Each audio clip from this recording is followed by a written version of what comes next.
नमस्कार, good morning, जय जोहार, सुप्रभात। मैं हूं आकांक्षा पांडे और आप देख रहे हैं आईबीसी 24। सुबह के 7 बजने वाले हैं, वक्त हो गया है मॉर्निंग प्राइम 7 की बड़ी बात का। तो देश और दुनिया में क्या है खास, मध्य प्रदेश छत्तीसगढ़ की हर खबर का पूरा अपडेट आपको मिलेगा इस बुलेटिन में। सबसे पहले देखते हैं 7 बजे की सुर्खियां।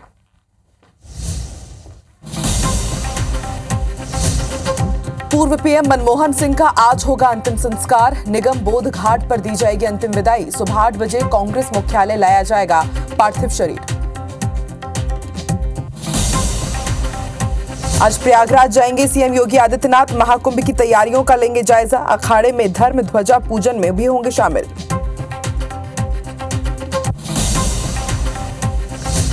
भोपाल में अचानक निरीक्षण पर निकले सीएम डॉक्टर मोहन यादव। रात में आश्रय स्थलों का किया निरीक्षण। व्यवस्थाओं को जायजा लेकर लोगों को दिए निर्देश, जाना हालचाल। आरएसएस प्रमुख मोहन भागवत के छत्तीसगढ़ दौरे का आज दूसरा दिन। टिकरापारा की शाखा में होंगे शामिल। बोरिया कला में लेंगे टोली की बैठक। छत्तीसगढ़ के गरियाबंद और धमतरी में एनआईए की दबिश। 11 संदिग्धों के कई ठिकानों पर छापा। चुनाव के दौरान मतदान और सुरक्षा दल पर हुए हमले पर एक्शन। भोपाल में सौरभ शर्मा मामले में बड़े खुलासे। सोने से भरी कार की एक और लोकेशन आई सामने। छापे के दौरान ही गोल्ड और कैश कार में रखकर पार करने की आशंका।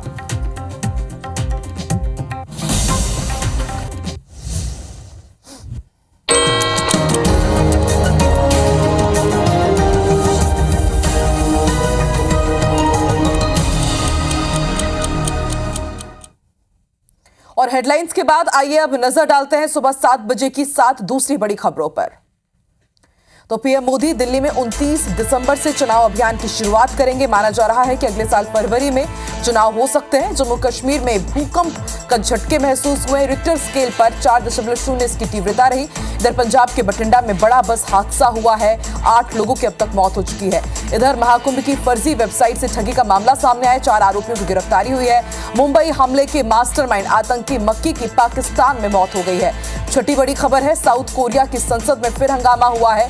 सांसदों ने कॉलर पकड़ लिए हैं एक दूसरे के। और इजरायली बमबारी में WHO चीफ बाल बाल बचे हैं।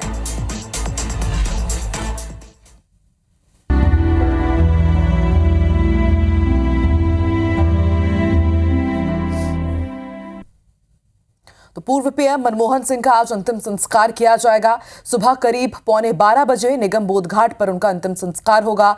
राज्य के सम्मान के साथ उन्हें अंतिम विदाई दी जाएगी। अंतिम संस्कार होगा। कांग्रेस के राष्ट्रीय अध्यक्ष मल्लिकार्जुन खड़गे, राहुल गांधी, प्रियंका गांधी समेत कांग्रेस के तमाम दिग्गज मौजूद रहेंगे। न सिर्फ कांग्रेस बल्कि भाजपा और आम आदमी पार्टी के भी कई बड़े नेता शामिल होंगे।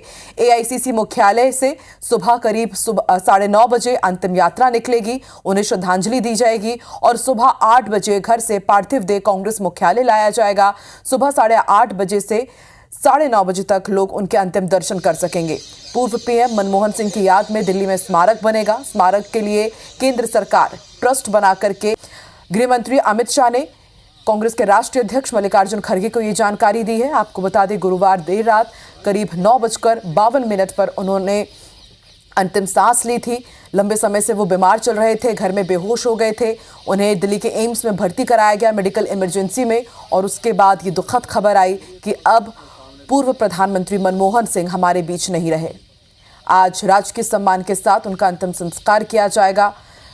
लेकिन उससे पहले सुबह 8:30 बजे से 9:30 बजे तक कांग्रेस मुख्यालय में उनकी पार्थिव देह पहुंचेगी, जहां पर अंतिम दर्शन किए जाएंगे।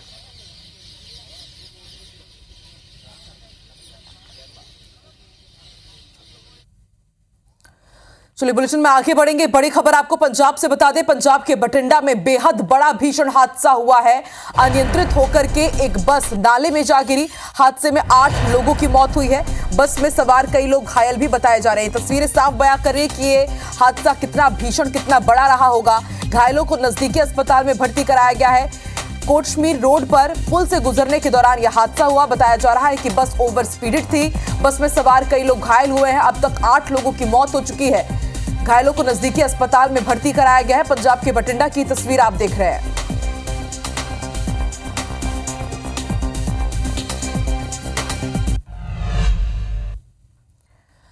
चलिए अब रुक करते हैं छत्तीसगढ़ की खबरों का। छत्तीसगढ़ के 2 जिलों में एनआईए की टीम ने दबिश दी है। गरियाबंद और धमतरी में छापेमार कार्रवाई की गई। 11 संदिग्धों के कई ठिकानों पर दबिश दी गई है। मतदान और सुरक्षा दल पर हुए हमले को लेकर यह दबिश दी गई है।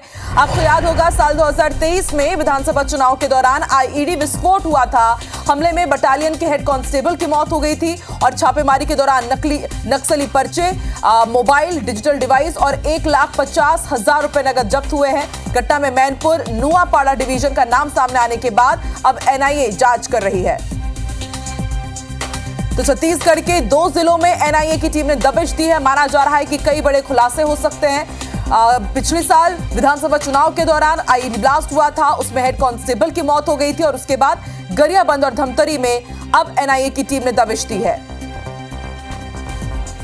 चलिए सीधे रुक कर लेते हैं रायपुर का। तहसीन जैदी हमारे साथ जुड़ चुके हैं। तहसीन, साल 2023 विधानसभा चुनाव के दौरान जो आईईडी विस्फोट हुआ था और अब जाकर के 2 जिलों में एनआईए की टीम पहुंची है, छापेमारी कार्रवाई की गई है, 11 संदिग्ध जगहों की जांच की गई। क्या कुछ और खुलासा हुआ है और क्या लिंक्स सामने आए हैं अब तक?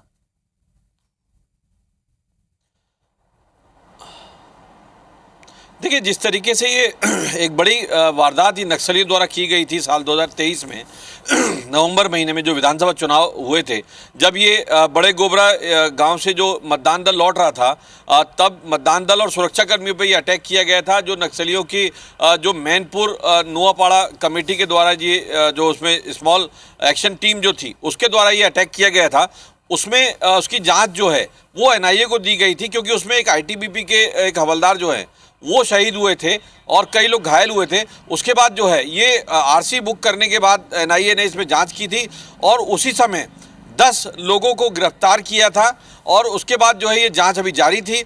और कल शुक्रवार को धमतरी और गरियाबंद के जो सुदूर इलाके हैं, इनमें ये खुलासा हुआ था कि जांच में जब चालान पेश हुआ उसके बाद ये हुआ कि इसमें कई लोगों ने इसमें इनकी मदद की गई थी अलग अलग तरीके से। तो उसमें 11 ऐसे लोगों की चिन्हांकित किया गया एनआईए के द्वारा कि जो इनकी मदद किए थे उस समय। उनके यहाँ पे कल सुबह से एनआईए की करीब 50 से ज़्यादा अधिकारी कर्मचारी वहाँ पहुँचे थे। जो धमतरी और गरियाबंद इलाके में जो सुदूर इलाके, वहाँ पे इन लोगों के, जिसमें कुछ ग्रामीण भी हैं, उनके यहाँ दबिश कार्रवाई की गई और उसमें जो अभी तक की जो एनआईए के द्वारा जो जानकारी दी गई है उसमें ये बताया गया है कि कुछ पंपलेट्स मिले हैं, नक्सली पर्चे मिले हैं, 1.5 लाख रुपए नगद मिले, कुछ इलेक्ट्रॉनिक गैजेट्स मिले हैं। और उसके बाद जो है अभी एनआईए जांच कर रही है। अभी हालांकि इसमें अभी किसी को हिरासत में नहीं लिया, लेकिन पूछताछ के लिए जरूर उसमें बुलाया गया है और इसमें अभी जो उनसे पूछताछ होगी उसके बाद कुछ और नए खुलासे हो सकते हैं, क्योंकि ये जो मामला था काफी गंभीर था। क्योंकि इसमें जो नक्सल कमेटी, जो मैंने पहले भी बताया कि मैनपुर नुआपाड़ा नक्सल कमेटी की जो स्मॉल जो एक एक्शन टीम थी उसके द्वारा ये अटैक किया गया था, तो उसको बड़ी गंभीरता से एनआईए जांच कर रही थी और ये कार्रवाई जो है वो कल देर रात खत्म हो चुकी है और उसके बाद जो है एनआईए ने ये जानकारी साझा की है। देखिए, आपने जैसे कि जानकारी दी कि ये कार्रवाई तो खत्म हो चुकी है, लेकिन इसके बाद अब एक एक करके परतें खुलेंगी जिन्हें अभी पूछताछ के लिए बुलाया गया है। पूछताछ में क्या कुछ खुलासे हो सकते हैं, नेक्सस कहां तक काम कर रहा था, मंशा क्या थी, ये चीजें साफ हो ही जाएगी। बहुत बहुत शुक्रिया तहसीन फिलहाल पूरी जानकारी के लिए।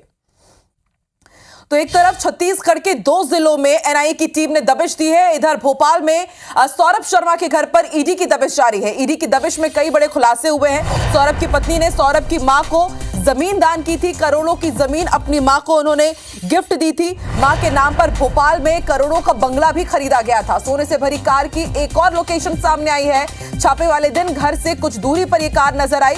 19 दिसंबर को सौरभ के घर पर दबिश दी गई थी और छापे के दौरान ही गोल्ड और कैश को कार में रखा गया और उसके बाद इस कार को मंडोरी के जंगलों में छोड़ा गया। वो तस्वीर भी हमने आपको दिखाई थी कि किस तरह से वो कार उसके पोर्च के पास खड़ी हुई थी और उसके बाद एक रूट को पार करते हुए वो कार जंगल तक पहुंची थी। और अब इस कार की एक और लोकेशन सामने आई है कि छापे वाले दिन घर से कुछ दूरी पर ये कार नजर आई है। माना जा रहा है कि एक तरफ छापेमार कार्रवाई जारी थी और दूसरी तरफ इस कार में गोल्ड और कैश रखकर इस कार को जंगल तरफ पहुंचाया गया था। और एक के बाद एक ईडी भी यहां पर कार्रवाई कर रही है, एक के बाद एक कई बड़े खुलासे हो रहे हैं।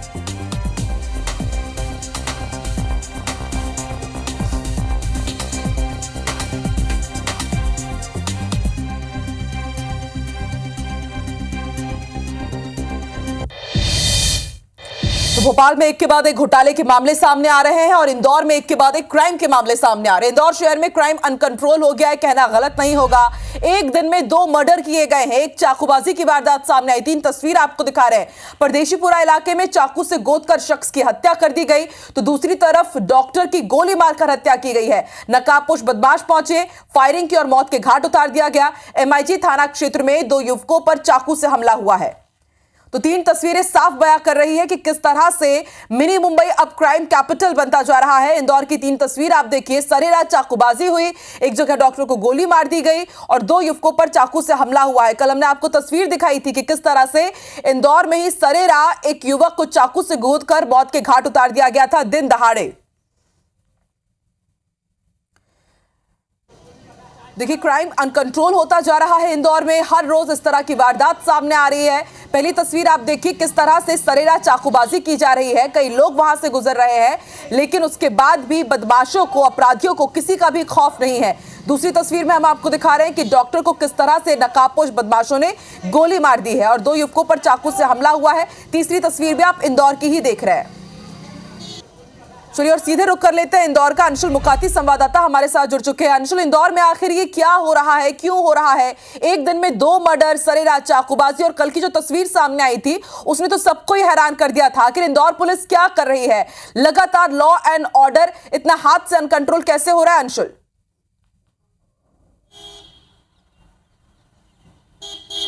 बिल्कुल आकांक्षा, आपको बता दूं कि इंदौर का कल का जो दिन रहा है वो पुलिस की कार्यप्रणाली की पोल खोलता हुआ दिखाई दिया है। दोपहर में सरेहा एक युवक को चाकू मारकर उसकी हत्या कर दी जाती है। लगभग 18 वार जो हैं उस युवक पर किए जाते हैं और उसके बाद बदमाश वहां से फरार हो जाता है। हालांकि देर शाम उस बदमाश को पकड़ लिया जाता है, लेकिन देर रात एक डॉक्टर की हत्या जो है वो कर दी जाती है। बताया जा रहा है कि बाइक सवार कुछ नकाबपोश जो डॉक्टर के क्लिनिक के पास ही पहुँचते हैं, उस वक्त अपने क्लिनिक के पास ही सुनील साहू डॉक्टर जो है वो मौजूद थे और इसी दौरान बदमाश उन पर फायरिंग करते हैं और उसके बाद वहाँ से फरार हो जाते हैं, जिसमें डॉक्टर की जो मौत है वो हो जाती है। इसके बाद कुछ देर बाद ही MIG थाना क्षेत्र में 2 युवकों को बीच बाजार में चाकू मार दिया जाता है, जिसमें से एक युवक की हालत जो है वो भी गंभीर बताई जा रही है और बताया जा रहा है कि फिलहाल वो अस्पताल में उसका इलाज जो है वो किया जा रहा है, लेकिन उसकी हालत भी गंभीर है और इसके बाद यहाँ से भी बदमाश जो है वह फरार हो जाते हैं। तो यानी कहीं ना कहीं पुलिस को जो बदमाश है वो खुली चुनौती दे रहे हैं और ये एक ही इलाका नहीं है, अलग अलग पुलिस के जोन है, वहाँ पर ये अलग अलग वारदातें जो हैं वो सामने आई हैं, जिसमें कि सरेहा जो चाकूबाजी की घटना है, जो गोलीकांड है, उसको अंजाम दिया जाता है और उसके बाद बदमाश जो है वो फरार हो जाते हैं। हालांकि पुलिस लाख दावे कर रही थी कि शहर में देर रात तक चेकिंग अभियान चला जाता है, चौराहों पर पुलिस तैनात रहती है, लेकिन पुलिस चौराहों पर चेकिंग करती रही और बदमाश जो है वो अंदर गलियों में घटनाओं को अंजाम देते रहे, जिससे कहीं ना कहीं पुलिस की कार्यप्रणाली जो है वो ठीक सामने आ जाती है। हालांकि पुलिस के अधिकारी ये जरूर कह रहे हैं कि इस पूरे मामले की जांच की जा रही है, आरोपियों को पकड़ा जा रहा है, लेकिन साफ इससे ये तस्वीर जो है, इन तस्वीरों से साफ सामने आ जाता है कि पुलिस का खौफ जो है बदमाशों में पूरी तरह से खत्म हो चुका है। सुनील साहू जिन डॉक्टर की हत्या की गई है वे अपने क्लिनिक पर ही मरीजों का इलाज करते थे और बताया जा रहा है कि उनका क्लिनिक जो है केट रोड पर ही 2 से 3 महीने पहले खोला गया था। उसके बाद ये बताया जा रहा है कि जो बदमाश है वे दिन में डॉक्टर के पास आए भी थे, उनके द्वारा इलाज कराया गया था और उसके बाद वे वहां से गए थे और उसके बाद देर रात जब इंदौर में तेज बारिश और आंधी तूफान होता है, बिल्कुल अंशुल, एक के बाद एक इस तरह के जो मामले सामने आ रहे हैं कहीं ना कहीं यही बयां कर रहे हैं कि लॉ एंड ऑर्डर पर बिल्कुल भी काबू नहीं है। बड़ी बात यह है कि अब न्यू ईयर सेलिब्रेशन होना है, उस वक्त अब कैसे पुलिस सब चीजों को कंट्रोल करेगी, कैसे अपराधियों पर अंकुश लगा पाएगी, ये बहुत बड़ा सवाल है। पहले कहा जाता था कि नाइट कल्चर की वजह से इंदौर में ये सब हो रहा है, अब तो लेकिन नाइट कल्चर पर लगाम लगे, लेकिन उसके बाद भी हालात बदले हुए नजर नहीं आ रहे। आप नजर बना के रखिएगा, देखते हैं और आगे क्या कार्रवाई होती है। शुक्रिया फिलहाल पूरी जानकारी के लिए। चलिए आगे बढ़ते हैं, बिलासपुर का रुख करेंगे। बिलासपुर में भी हालात कुछ अलग नहीं है, यहां पर भी दिन दहाड़े मर्डर हो जा रहा है। बिलासपुर के सरकंडा थाना क्षेत्र स्थित मौका चौकी में प्रिंसिपल की हत्या का सनसनीखेज मामला सामने आया।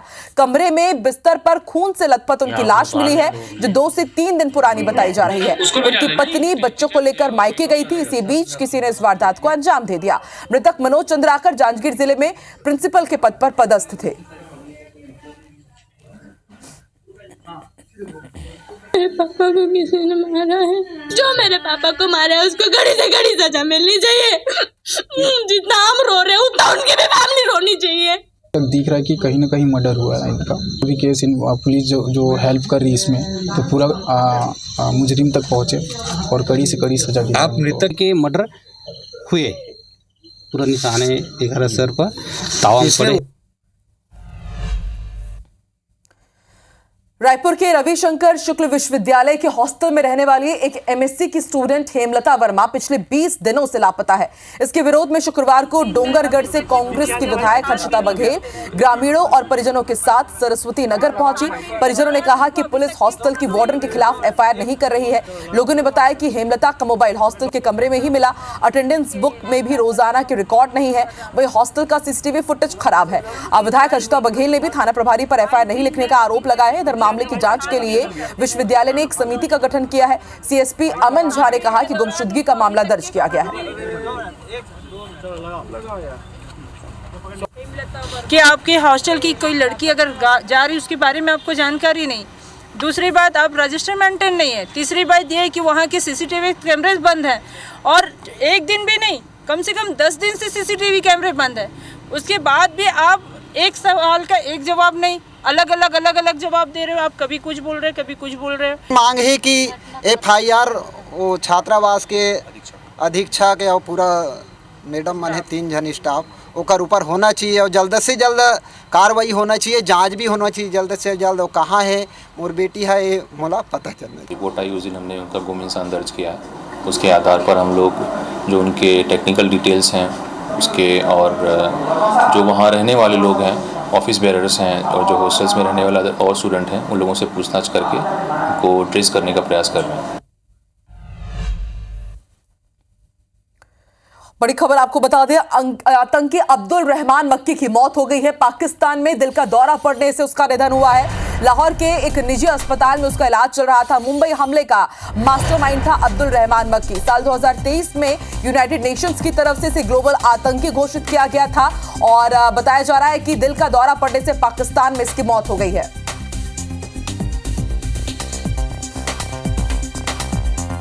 बड़ी खबर आपको पालघर से बता दें, जयपुर एक्सप्रेस की चपेट में 3 लोग आ गए हैं। ट्रेन की चपेट में आने से 2 लोगों की मौत हो गई है और एक घायल बताया जा रहा है। बिहार के मोतिहारी के ये सभी लोग रहने वाले थे।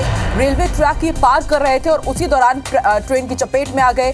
कई सालों से रेलवे क्रॉसिंग बंद थी, ट्रैक पार कर रहे थे, लेकिन उसी समय जयपुर एक्सप्रेस वहां से गुजरी और इस ट्रेन की चपेट में आने से 2 लोगों की मौत हो गई है। एक गंभीर रूप से घायल। ये सभी लोग बिहार के मोतिहारी के रहने वाले थे।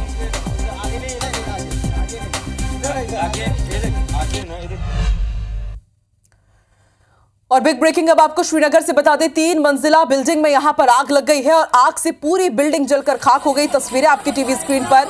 लाखों का नुकसान यहां पर जताया गया है। घंटों की मशक्कत के बाद आग पर काबू पाया गया। तो श्रीनगर की तस्वीर, जहां पर 3 मंजिला बिल्डिंग में आग लगने से पूरी बिल्डिंग जलकर खाक हो गई। लाखों के नुकसान की आशंका है। रिहायशी इलाका ये रहा और इस कारण यहां पर फायर ब्रिगेड की टीम जब पहुंची तो काफी मशक्कत के बाद आग पर काबू पाया गया।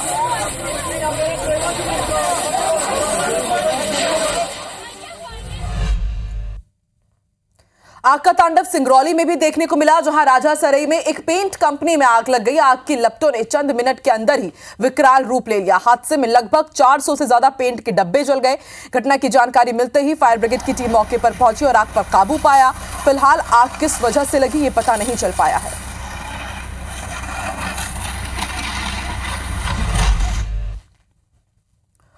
खबर डिंडौरी से है। यहां पर 2 बाइक की आमने सामने से भिड़ंत हो गई और इस दर्दनाक हादसे में 2 युवकों की मौत हुई है। एक युवक घायल बताया जा रहा है। शाहपुरा थाना क्षेत्र का मामला। तो ये बड़ी खबर आपको डिंडौरी से बता रहे हैं, जहां पर एक बार फिर बेकाबू रफ्तार का कहर देखने को मिला। 2 बाइक के आमने सामने से भिड़ंत हुई, जिसमें 2 लोगों की मौके पर ही मौत हो गई है और एक युवक गंभीर रूप से घायल बताया जा रहा है।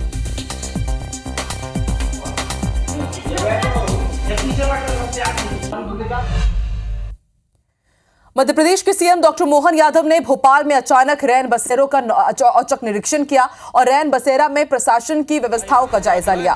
साथ ही वहां रुकने वालों से उनका हालचाल जाना। सबसे पहले सीएम सुल्तानिया अस्पताल के पास आश्रय स्थल पहुंचे। उसके बाद रेलवे स्टेशन स्थित रैन बसेरा पहुंचे और कंबल उन्होंने बांटे। इस दौरान मुख्यमंत्री ने सड़क किनारे सब्जी विक्रेता महिलाओं को भी कंबल बांटे। मानवीय संवेदना कहती है कि हमारे से किसी को भी कष्ट हो, कोई जाति धर्म कोई भी व्यक्ति हो, उसके जीवन में अगर सरकार के द्वारा जो सरकार की जवाबदारी नहीं है, समाज की जवाबदारी नहीं, हमारे देश की विशेषता है कि हम भूखे को अन्न, प्यासे को पानी, रहने वाले मुसाफिरों को आश्रम या थोड़ा उसके मदद कर दें। हमने कोशिश की कि अगर कोई रुक रहा है, किसी को कष्ट है, किसी के पास कंबल नहीं है, कुछ जो हो सकता जरूर सकता है। आरएसएस प्रमुख मोहन भागवत के छत्तीसगढ़ दौरे का आज दूसरा दिन है। आज टिकरापारा क्षेत्र में शाखा में शामिल होंगे और बोरिया कला में टोली की बैठक लेंगे। 5 दिनों के दौरे में भागवत आरएसएस की स्थापना के शताब्दी वर्ष की तैयारी कर रहे हैं और संगठन की मजबूती को लेकर कई बैठकें लेंगे। इस दौरान भागवत तमाम पदाधिकारियों के घर भोजन करने भी पहुंचेंगे।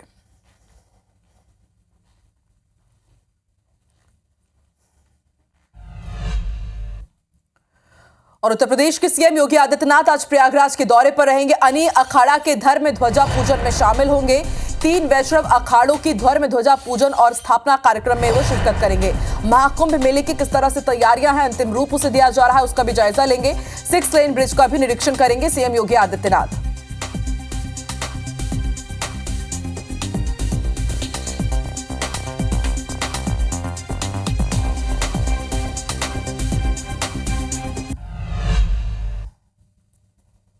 चलिए मध्य प्रदेश का वेदर अपडेट अब आपको बता दें। मध्य प्रदेश में मौसम ने अचानक करवट ली है।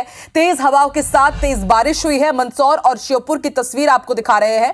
मंदसौर में बारिश के बाद किसानों के खेतों में पानी भर गया। कृषि उपज मंडी में पानी घुसने से लहसुन की फसल खराब हो गई है। तो दूसरी तरफ श्योपुर में तेज हवाओं के साथ जोरदार बारिश हुई। कई इलाकों में लाइट चली गई और पूरा शहर अंधेरे में डूबा हुआ नजर आया। 2 तस्वीरें हम आपको दिखा रहे हैं। मंदसौर और श्योपुर की तस्वीर आप देखिए। बेमौसम बरसात ने किस तरह से लोगों का जीना मुश्किल कर दिया। खेतों में पानी भर गया, मंडी तक पानी भर गया और इस कारण बताया जा रहा है कि जो लहसुन की फसल थी वो काफी हद तक यहां पर खराब हुई है। दूसरी तस्वीर आपको श्योपुर की दिखा रहे हैं। यहां पर भी मूसलाधार बारिश का दौर देखने को मिला। इस कारण कई इलाकों में लाइट चली गई, बिजली चली गई और पूरा शहर अंधेरे में डूब गया।